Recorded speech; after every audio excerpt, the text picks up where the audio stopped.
Hola, les doy la bienvenida a Libreve, un lugar para el audiocuento donde cada semana presentamos un espacio nuevo para tu imaginación. Si te gusta lo que escuchas, suscríbete, danos un like, recomiéndanos con tus amigos. Escríbenos, todos tus comentarios serán muy apreciados y escuchados. Iniciamos este podcast con un cuento llamado El Hilo Negro, que se publicó en la colección de cuentos Vistas. El Hilo Negro, para Debbie.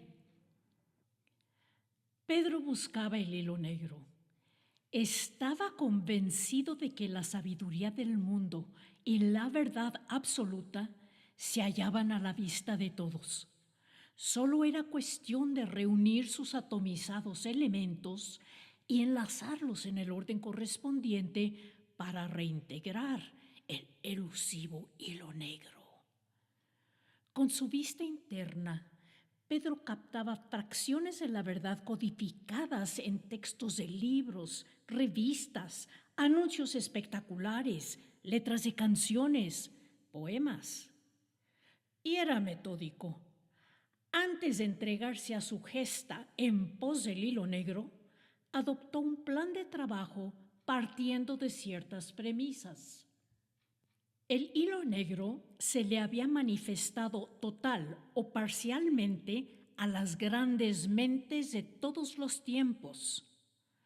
Buena parte de esas mentes brillantes habían dejado registro escrito de tales manifestaciones. Luego entonces, el hilo negro descubierto o inventado por esas mentes brillantes podría entresacarse de sus letras. Inició Pedro su escudriño de los grandes pensadores en el silencio de su propia habitación. Colocó en orden y frente a sí los primeros sujetos de estudio. Una edición en pasta blanda de La Divina Comedia de Dante Alighieri, otra de las cartas filosóficas de Voltaire y una edición no muy fina, aunque cuidada, de El ingenioso hidalgo Don Quijote de la Mancha de Miguel de Cervantes. Junto a su mano derecha, Pedro colocó a sus fieles resaltadores de texto. Amarillo para ¡Alerta! El hilo negro anda cerca. Rosa para huellas iniciales de su paso por la página. Y naranja para te he atrapado, escurridizo. Finalmente, a su izquierda, era ambidiestro, Pedro puso la pluma negra y el bloc tamaño carta a rayas para encerrar con tinta y entre renglones los fragmentos del hilo negro que fuera detectando y resaltando. Usó un bloc rayado y no uno blanco, porque aún tratándose del hilo negro, había que obligarlo a guardar cierta compostura para que no se escurriese por toda la página perdiendo su, perdóneseme el término, hilación. La primera tarde que consagró al análisis y resaltado de las páginas impresas, Pedro tuvo que interrumpir la lectura por la necia presencia de Dante Alighieri. En su estudiado castellano de traducción, no cesaba de protestar por la lectura comparativa de su obra con la de un ateo como Voltaire y un escritor costumbrista como llamaba a Cervantes. Pedro trató de ignorarlo, pues consideraba que al ámbito de lo real competía todo aquello que nosotros mismos pronunciamos cierto. Si no reconocía su presencia, Dante acabaría por esfumarse. No obstante, el florentino continuamente vaciaba su voz en los oídos de Pedro, quien trató de acallarla con frases tranquilizadoras como «No te preocupes, no estoy revolviendo conceptos» o «¿No se trata de dilucidar preceptos religiosos?» o bien «La política nada tiene que ver con lo que estoy haciendo». Pero Dante no cedió. Siguió lanzando palabras cada vez más punzantes hasta que Pedro perdió la concentración. Pateó la mesa con furia y salió a la calle en busca de tranquilidad. Cuando amainó su enojo, Pedro desaceleró su marcha y se vio frente a uno de esos restaurantes de franquicia donde a los clientes se les permite echar raíces en las mesas siempre y cuando justifiquen su presencia con una taza de café. Pedro entró, pidió su café y meditó hasta bien entrada la noche. Sabía que a su regreso, el poeta intruso habría desaparecido entre sus letras y que él, Pedro, podría dormir en paz. Al día siguiente, quiso continuar la búsqueda del hilo negro, pero apenas había abierto el segundo de los libros cuando irrumpió Voltaire. Pedro procuró ignorarlo, pensando que esa táctica bastaría para esfumar al francés, pero fracasó. Más tarde, cuando Pedro abría el Quijote y acomodaba los resaltadores de textos, se apersonó Dante e inició acaloradísima discusión con Voltaire, quien se expresaba en un muy mexicano acento que traducía "ce garzón" como "este joven", refiriéndose a Pedro. Por supuesto que cualquier lectura era imposible, sobre todo cuando Dante y Voltaire llegaron a las ofensas, provocando la aparición del héroe de la Mancha, quien se adelantó al de Lepanto porque era más arrebatado para enderezar entuertos. Enloquecido de frustración, Pedro literalmente se rasgó las vestiduras y salió dando de gritos. Así transcurrieron las tardes. Pedro renovaba cada día su ánimo para proseguir su misión personal, solo para encontrar su habitación cada vez más atiborrada de voces de todos los tiempos y latitudes. Estas voces, que en múltiples versiones del castellano discutían, reían, insultaban y bromeaban a niveles de volumen crecientemente insoportables, se erigían ante Pedro como barrera formidable frente a su presea personal, el hilo negro. Esto lo llenó de frustración y enojo, tanto que por un momento Pedro sintió que la rabia acumulada le volaría la tapa de los sesos. Desesperado, sacó del closet su morral de lana, empacó en él un par de libros, su blog, sus herramientas de trabajo y se fue a ocultar a la abarrotada cafetería de franquicia. La treta funcionó.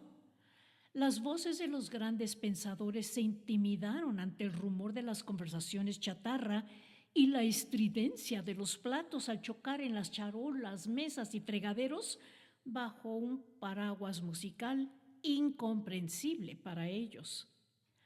Pedro ocupó una mesa para dos, un lugar para él y otro para tan solo una de las mentes brillantes a la vez.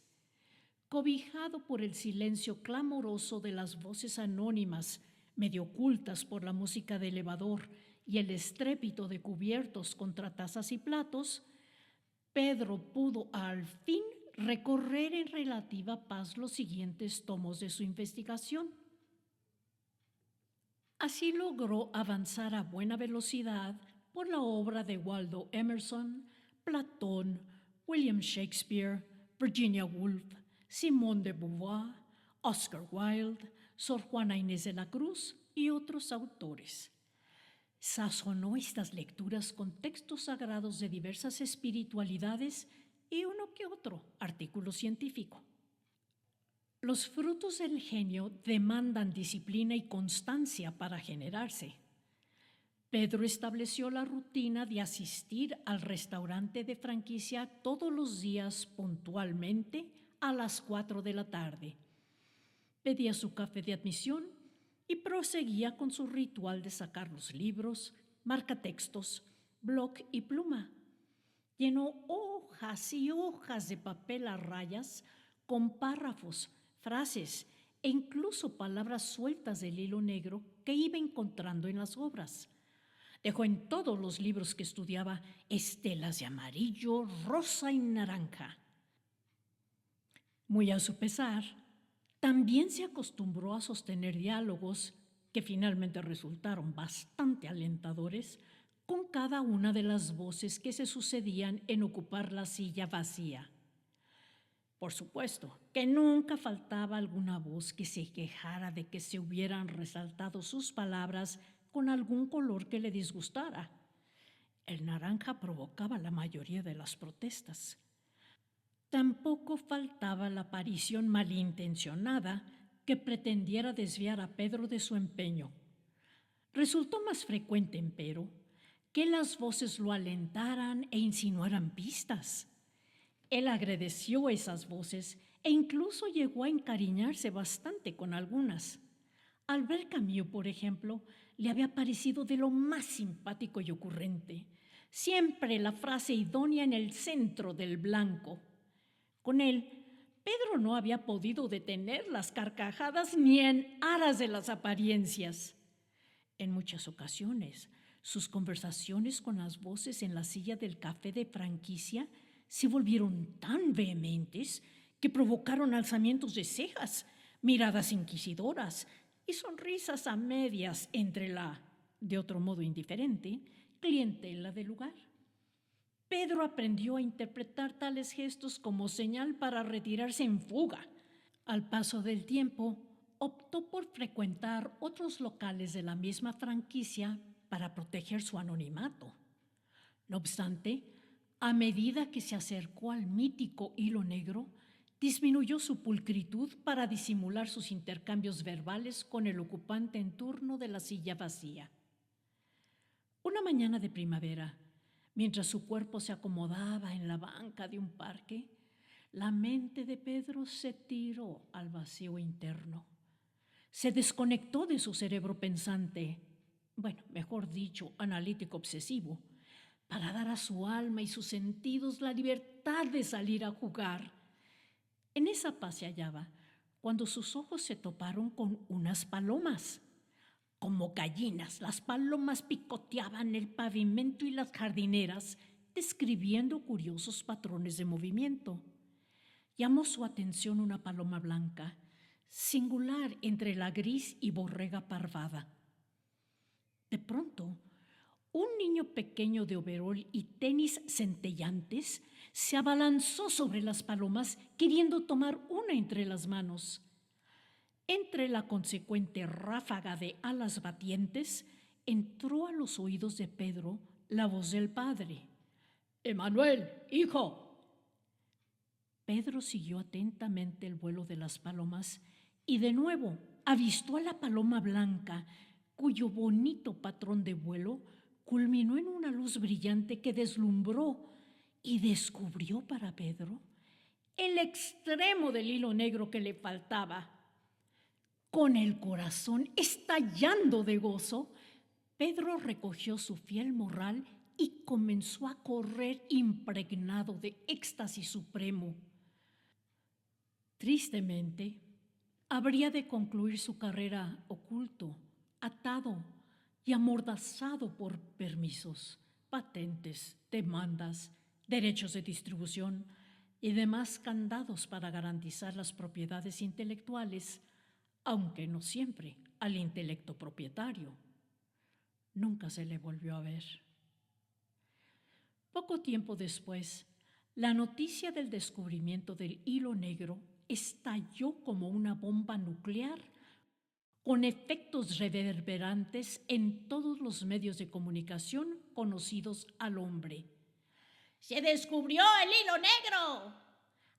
¡Al fin! ¡El sueño de la humanidad! ¡El hilo negro! Pronto, sin embargo, se asentaron la sorpresa y el entusiasmo por el hilo negro, develando una trágica realidad. Salvo muy contadas excepciones, nadie sabía qué hacer con él. Ante la inacción, en un descuido, El elusivo hilo negro escapó nuestra comprensión y desapareció de nuevo. No reparamos en él ni lo hacimos. Lo perdimos por evidente. ¿Y Pedro? Bueno, pues así como nadie supo qué hacer con el hilo negro, nadie consideró tampoco a su descubridor. Pero este no fue del todo olvidado. Todavía muchos años después, uno que otro de los clientes arraigados a las mesas del restaurante de franquicia solía recordar con una sonrisa amable al colorido estudioso que hablaba solo y ocupaba la mesa para dos, armado de libros, bloc, pluma y sus indelebles marcatextos amarillo, rosa y naranja. Así concluye esta primera emisión de Libreve, un podcast dedicado al audiocuento. El hilo negro aparece en el libro Vistas, que ustedes pueden pedir en impresión por demanda a Gandhi, Gonville y Buscalibre. Gracias a Carlos Jiménez por la musicalización y los arreglos a mi canción Hormigas. Gracias también a los autores de las fotografías cuyos nombres aparecen dentro de la sección de créditos. Nos escuchamos entonces el próximo lunes. Pásenla bien.